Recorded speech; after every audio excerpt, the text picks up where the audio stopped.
வீட்டில் சளி இருமல் வந்தால் என்ன பண்ணுவீங்க? டாக்டர் கிட்ட போகிறீங்களா? இல்லை சம்பா சாதப்பொடி எடுத்துக்கிறீங்களா?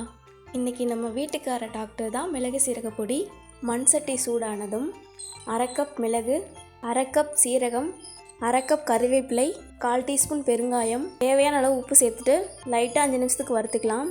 வறுபட்டுருச்சு, ஆற வச்சு ஃபைன் பவுடராக அரைச்சிக்கலாம். இப்போது நல்லா ஃபைன் பவுடராக அரைச்சாச்சு.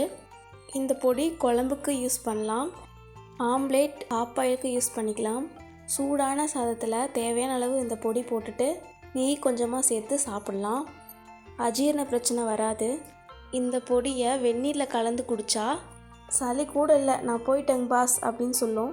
வீட்லேயே ஈஸியாக செய்யலாம். கெமிக்கல் இல்லை, டாக்டர் பில்லும் இல்லை.